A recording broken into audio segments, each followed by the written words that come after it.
Assalamualaikum warahmatullahi wabarakatuh. Selamat datang di Jagat Bercerita. Apa kabar? Semoga kalian semua selalu dalam keadaan sehat dan bahagia. Sebelum lanjut, jangan lupa dukung kami dengan klik tombol subscribe dan komen hadir untuk absennya. Selamat menonton. Risa menyukai kesunyian yang tebal di rumah barunya. Properti tua di kawasan Jagir, Surabaya. Itu memiliki langit-langit tinggi dan jendela-jendela kayu berat yang menjadi saksi bisu era kolonial. Akhirnya, setelah bertahun-tahun menabung dari hasil kerja freelance, perempuan berusia 30-an ini merasa bangga. Ini adalah pencapaian. Sebuah jangkar yang nyata di tengah kesibukan digitalnya. Malam itu, saat Risa sedang merapikan buku di ruang tamu utama, aroma aneh menyentuh indera penciumannya. Bukan bau got yang menusuk atau aroma bangkai tikus yang biasa. Ini adalah perpaduan yang salah, manis dan memuakan.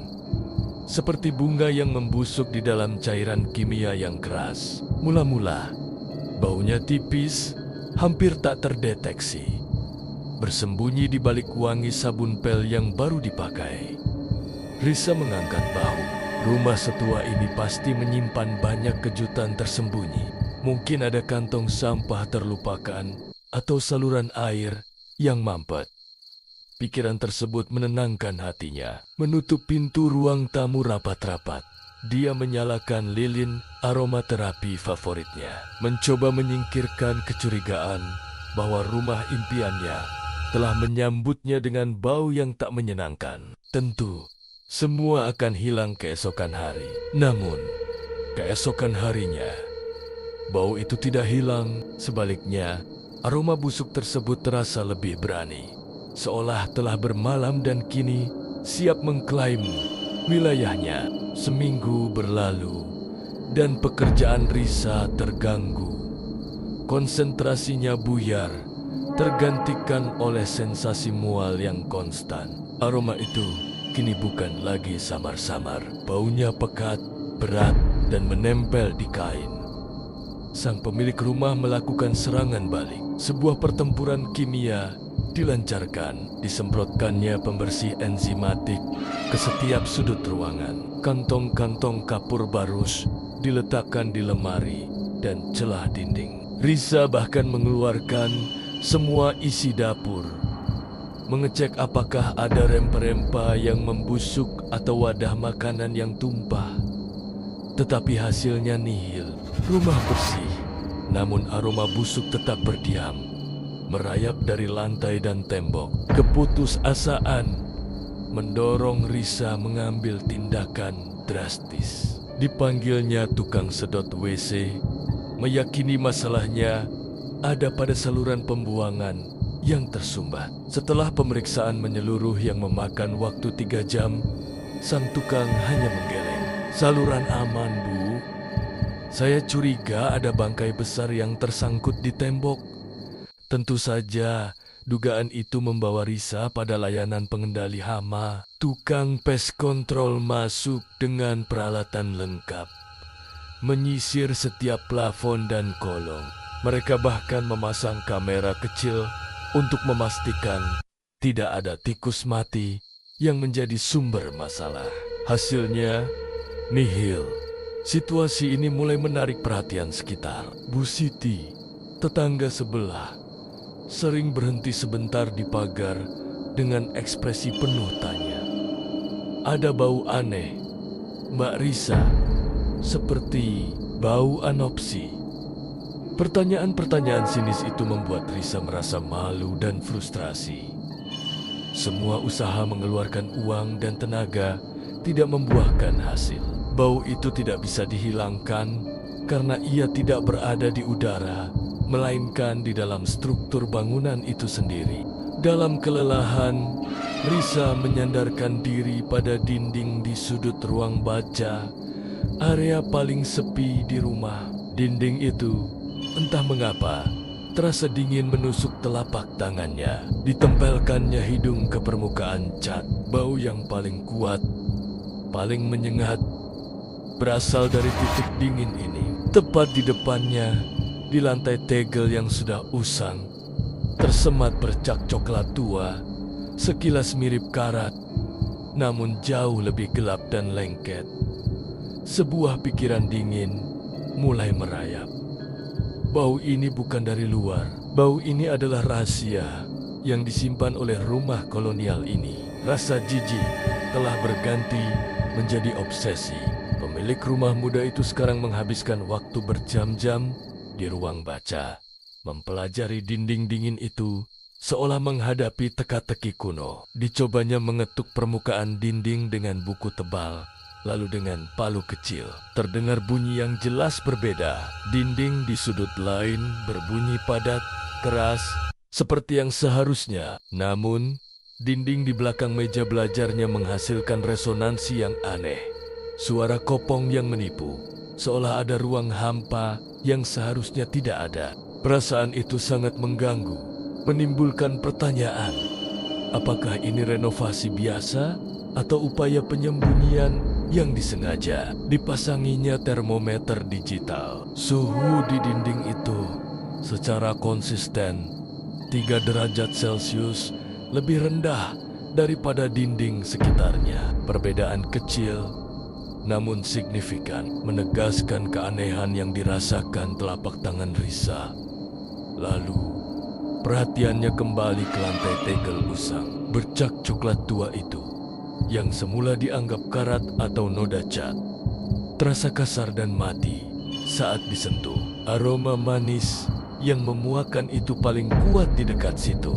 Memaksa diri mendekat, Risa mengikis sedikit bercak. Di bawahnya, keramik lantai tampak terangkat tipis, seperti ada sesuatu yang mendesak dari bawah, atau lapisan semen yang terlalu tebal. Keyakinannya menguat. Bau ini, titik dingin ini, suara kopong itu, semuanya mengarah pada kesimpulan tunggal. Dinding tersebut menyimpan rahasia. Perempuan itu perlu segera menemukan petunjuk legal tentang riwayat rumah.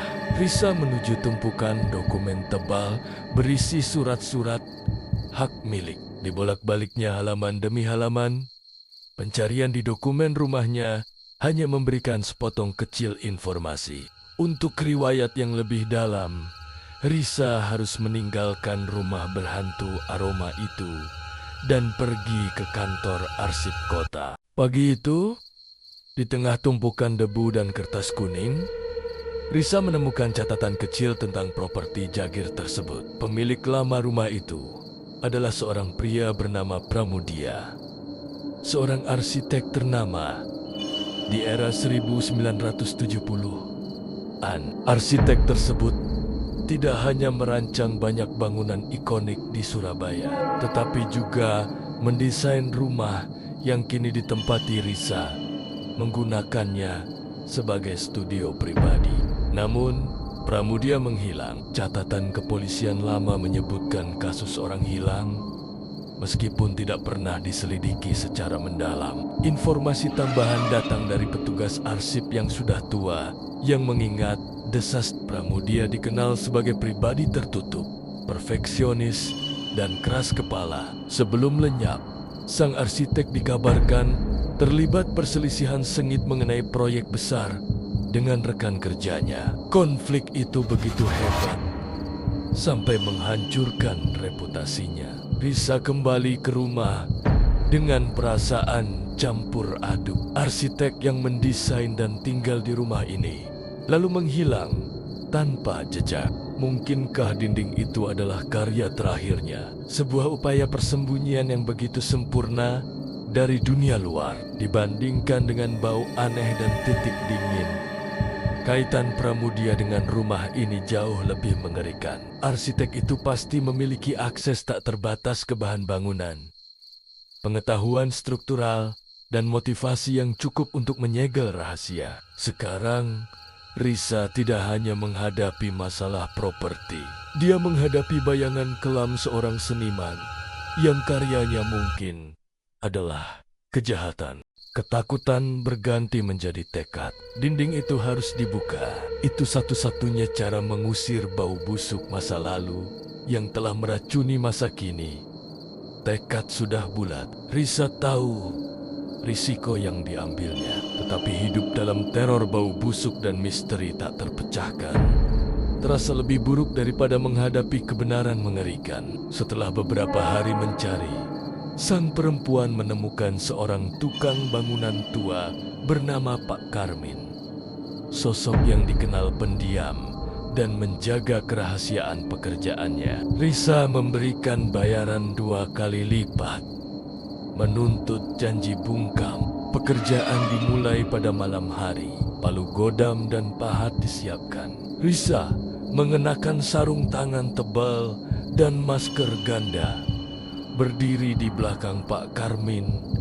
Detak jantungnya berpacu seirama dengan setiap ayunan palu. "Kayaknya ini bukan dinding biasa, Nduk," kata Pak Karmin dengan suara rendah. "Lapisan luarnya batu bata, tapi dalamnya semen tebal sekali, kayak bunker. Setiap dentuman palu mengirimkan getaran menakutkan melalui lantai tegel. Waktu terasa melambat. Debu semen tebal memenuhi udara, menyamarkan bau busuk yang sesungguhnya sudah mulai menguat, seolah terbebas sedikit demi sedikit dari penjara kaku. Risa menahan napas. Matanya tak lepas dari dinding. Dinding itu, setelah 50 tahun, akhirnya menyerah. Tepat di bagian yang paling kopong, dinding bata luar retak dengan bunyi krak tajam. Udara basi yang tersimpan di ruang hampa itu langsung menyembur keluar, membawa serta gelombang bau yang paling mematikan dan memuakkan yang pernah Risa cium. Itu adalah kombinasi dari besi berkarat, sisa asam, dan sesuatu yang benar-benar membusuk, berbau kematian. Pak Karmin mundur, terbatuk keras. "Astagfirullah, bau apa ini, Nduk? Kita berhenti dulu." Namun, Risa sudah terlalu dekat. Rasa muainya dikalahkan oleh adrenalin. Dengan cepat, didorongnya Pak Karmin menjauh. Lalu diambilnya pahat, dibesarkannya sedikit celah itu, membuka lubang seukuran telapak tangan. Dari lubang kecil itu, bau neraka menguar tak tertahankan.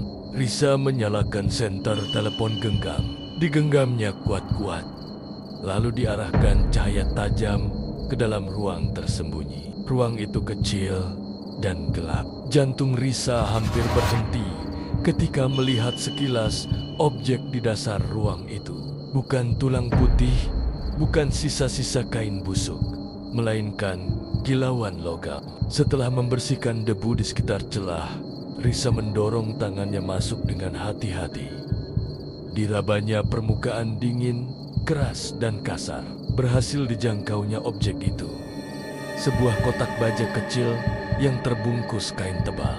Kain tersebut terasa lembab dan kotor, berlumuran cairan coklat kehitaman yang sudah mengering. Kotak itu berat, solid, dan tampaknya menjadi alasan mengapa Pramudia bersusah payah menyegel area tersebut.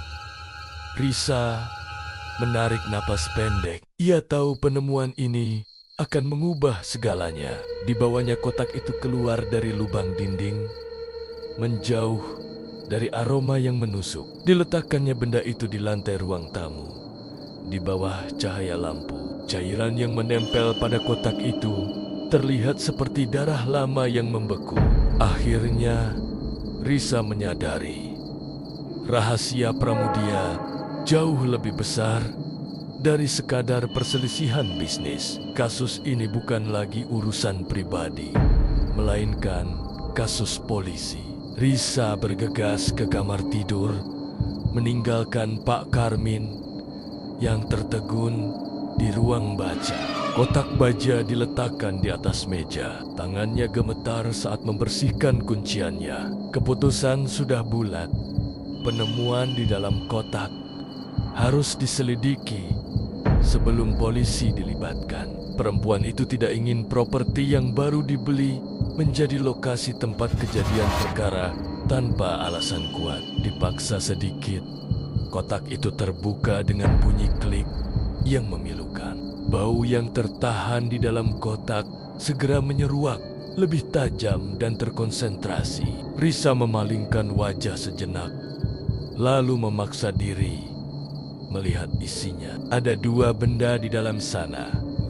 Sebuah buku bersampul kulit yang rapuh jelas, sebuah jurnal dan sepotong kunci kecil berwarna emas yang berukir rumit. Jurnal itu adalah catatan harian Pramudia. Tulisannya rapi, namun perlahan berubah menjadi coretan panik. Catatan awal berisi tentang obsesi arsitek itu pada kesempurnaan dan amarah terhadap rekan bisnisnya, Baskoro. Pramudia menyalahkan Baskoro atas kehancuran reputasi dan proyek terbesarnya. Baskoro merusak visiku, merobek desain terhebatku karena uang murahan.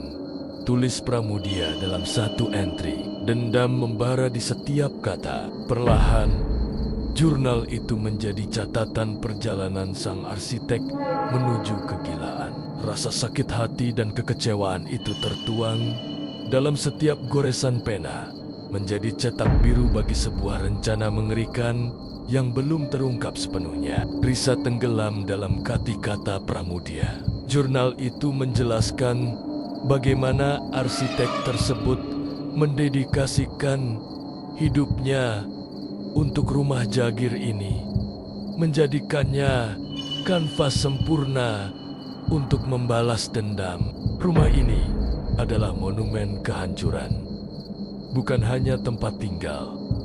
Disebutkannya detail-detail mengerikan. Pramudia tidak hanya menyembunyikan benda, dia menyegel bagian dari proyek yang disengketakan di dalam dinding rumahnya, memastikan Baskoro tidak pernah bisa menyentuh, apalagi mengklaim desain itu.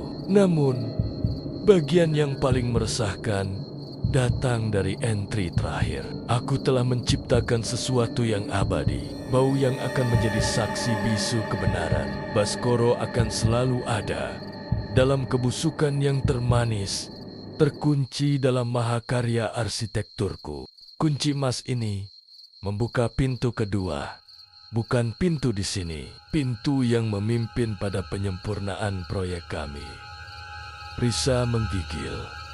Penyempurnaan proyek, dinding yang baru saja dibongkar terasa seperti lapisan luar sebuah struktur yang lebih gelap. Pramudia telah mengunci bukan hanya kenangan, tetapi juga substansi dari kejahatannya. Bau aneh itu, bau manis yang memuakan, bukanlah hasil pembusukan biasa. Itu adalah hasil formula kimia yang diciptakan sang arsitek untuk memastikan bau abadi itu terus menguar. Sekarang, kunci emas itu menjadi fokus utama. Kunci menuju pintu kedua, menuju rahasia yang lebih besar dari sekadar kotak tersembunyi. Pramudia telah meninggalkan peta, dan Risa memegang kuncinya. Tahu bahwa langkah berikutnya adalah menemukan Baskoro dan pintu kedua itu. Pencarian Baskoro dimulai dengan gigih, dengan menggunakan nama lengkap dan data dari jurnal. Risa menelusuri arsip bisnis dan berita lama Surabaya. Akhirnya, ditemukan sebuah dokumen registrasi kemitraan yang bubar. Alamat bisnis Baskoro tertera di kawasan industri Rungkut. Dipersenjatai dengan kunci emas, Risa mengendarai mobil menuju Rungkut. Daerah itu sunyi, dipenuhi deretan pabrik dan gudang yang sepi. Gedung bertingkat 2 yang terdaftar sebagai kantor Baskoro berdiri kaku. Bangunan tersebut kini kusam, catnya mengelupas, dan jendelanya pecah. Benar-benar ditinggalkan. Risa mencoba kunci emas itu pada gerbang utama, namun sia-sia. Kunci itu berukir mewah. Jelas bukan kunci pintu gudang biasa. Ini adalah kunci simbolis, atau kunci yang membuka sesuatu di dalam. Mengitari gedung, Risa menemukan pintu samping yang terbuka sedikit. Melangkah masuk, Udara berbau debu, karat, dan sisa-sisa bahan kimia industri yang mengering. Gudang itu kosong, hanya menyisakan bayangan perabotan yang pernah ada. Di tengah ruangan, tepat di bawah langit-lenggit yang bocor, terdapat lantai semen dengan sedikit warna cat berbeda. Cat itu tampak sangat baru dibandingkan lingkungan sekitarnya. Risa berlutut menyentuh lantai yang aneh itu. Dingin, sama dinginnya dengan titik di dinding rumah Jagir Tibiteba. Firasat dingin melintas. Mungkinkah Pramudia tidak hanya menyegel barang di rumahnya, tetapi juga menyegel tempat yang menjadi pemicu kehancurannya? Jika rumahnya adalah monumen dendam, maka gudang Baskoro ini adalah lokasi kejahatan yang sebenarnya. Dengan tangan gemetar, Risa mengeluarkan telepon, mengambil foto lantai yang mencurigakan itu dan kunci emas. Permainan ini sudah terlalu berbahaya untuk dimainkan sendiri. Risa memutuskan menghubungi polisi. Diceritakannya kisah itu bau aneh. Pembongkaran dinding, jurnal arsitek gila kepada seorang detektif senior bernama Bayu. Bayu adalah pria paruh baya, lelah menghadapi kasus-kasus sepele yang awalnya menangani laporan Risa dengan nada sinis. "Nyonya, kami sering dapat laporan tentang bau busuk di rumah tua. Biasanya cuma tikus mati atau septic tank," ujar Bayu melalui telepon. Nadanya meremehkan. Mengenai jurnal dan kunci emas, itu bisa jadi cuma dongeng yang ditinggalkan pemilik lama. Risa menyadari pendekatan logis tidak akan berhasil. Polisi perlu melihat dan mencium buktinya sendiri. Didorongnya Bayu untuk datang. "Datanglah ke rumah saya, detektif. Lihat lubangnya, baca jurnalnya, dan cium bau abadi yang diciptakan Pramudia. Setelah itu, putuskan apakah ini tikus mati." Setengah jam kemudian, Detektif Bayu tiba bersama seorang petugas muda. Raut wajah Bayu berubah seketika saat melangkah ke ruang baca Risa. Meskipun dinding sudah ditutup sementara, aroma mematikan itu masih mendominasi udara, menembus masker yang dibawa Bayu. Aroma manis yang memuakan itu berbeda dari apapun yang pernah Bayu cium di lokasi kejahatan manapun. Bayu memeriksa lubang dinding yang terbuka, melihat residu kering kecoklatan yang menempel di bata. Jurnal Pramudia yang dibacanya membuatnya terdiam. Kata-kata sang arsitek tentang kesempurnaan balas dendam dan mahakarya arsitektur terdengar bukan seperti fantasi, melainkan sebuah pengakuan dingin. "Ini bukan tikus mati," bisik Bayu. Suaranya kini serius. Dipandangnya Risa dengan tatapan baru, hormat sekaligus ngeri. "Ini adalah sesuatu yang jauh lebih buruk. Ini adalah kasus pembunuhan yang disembunyikan dalam struktur bangunan. Dan sepertinya kita hanya menemukan pintu masuknya." Keesokan paginya, gudang di Rungkut telah berubah menjadi tempat kejadian perkara. Detektif Bayu dan tim forensik melakukan pengeboran di lantai semen yang mencurigakan. Risa mendampingi. Kunci emas Pramudia digenggam erat, merasakan tanggung jawab yang berat. Alat-alat berat bekerja memecahkan lapisan beton yang ternyata jauh lebih tebal dari yang diperkirakan. "Sama seperti di rumah, Pak," gumam Risa. Dia memang membangun bunker. Setelah beberapa jam, mereka berhasil menembus lapisan semen. Udara dari bawah menyembur. Namun kali ini bukan bau manis memuakan seperti di Jagir. Ini adalah bau bumi yang mati, bercampur sesuatu yang sangat tua. Di bawah lapisan semen terdapat sebuah peti besi tua, tertanam kuat dalam fondasi. Peti itu memiliki 3 gembok, namun yang paling tengah, yang paling kecil, dan paling berkarat, berukir serupa dengan kunci emas milik Risa dengan tangan mantap. Bayu menyerahkan kunci itu kepada Risa.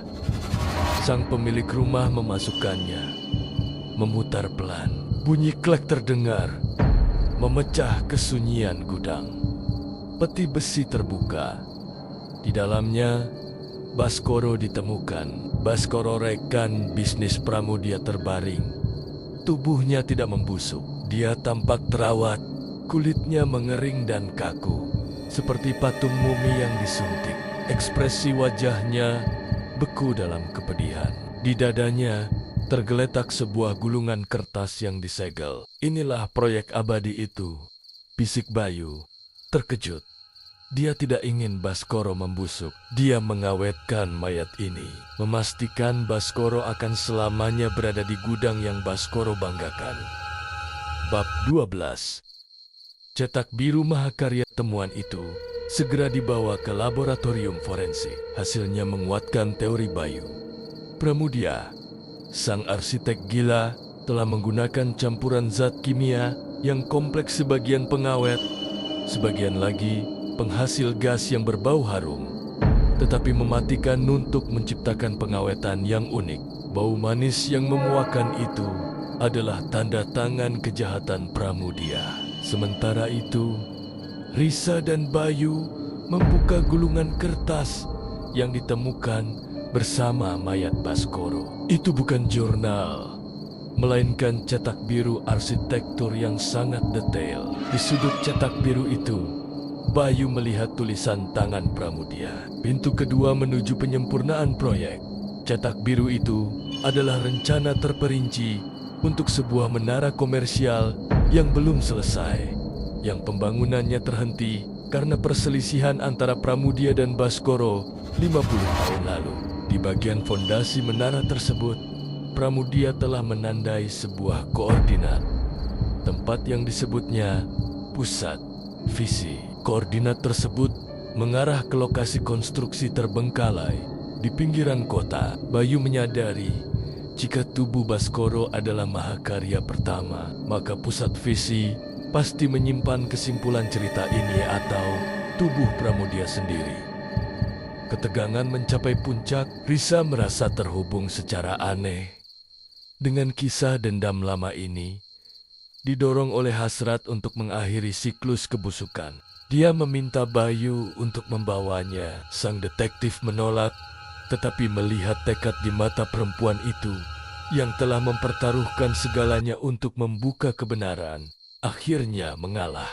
Risa dan detektif Bayu tiba di lokasi proyek menara yang terbengkalai. Tempat itu adalah reruntuhan beton yang ditinggalkan, dikelilingi pagar kawat tua. Dengan bantuan peta dari cetak biru, mereka turun ke tingkat fondasi. Di sana, di tengah lantai beton yang basah, persis di koordinat pusat visi, terdapat sebuah ceruk kecil yang ditutupi oleh lempengan marmer. Lempengan tersebut berat, namun Bayu dan Risa berhasil menggesernya. Di bawahnya, mereka menemukan kerangka tubuh manusia. Jelas, itu adalah Pramudia. Di samping kerangka itu, terdapat sisa-sisa botol bahan kimia dan sebuah surat yang terlindungi dalam plastik tebal. Surat itu adalah surat perpisahan, sekaligus deklarasi kemenangan sang arsitek. Rumah Jagir adalah pemicu, Baskoro adalah persembahan, dan menara ini adalah kuburanku. Tulis Pramudia. Aku telah menyegel diri di dalam fondasi mahakarya yang kau hancurkan, Baskoro. Kita akan selamanya menjadi bagian dari proyek yang tak pernah selesai ini. Sang arsitek gila itu bunuh diri, menjadi bagian abadi dari arsitekturnya sendiri. Bau busuk di rumah Jagir akhirnya terjelaskan.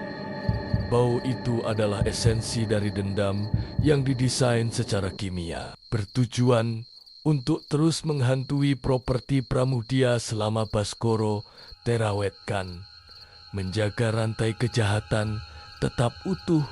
Kasus ditutup. Surabaya digegerkan oleh penemuan tersebut. Risa, setelah trauma dan ketegangan yang panjang, memutuskan untuk menjual rumah tua di Jagir. Bukan karena takut, tetapi karena menyadari bahwa rumah itu harus memulai kisah baru, bebas dari bayang-bayang arsitek perfeksionis dan dendam abadi yang disembunyikan di balik temboknya. Risa pergi, membawa serta kunci emas itu sebagai pengingat akan kebenaran mengerikan yang pernah terperangkap dalam beton.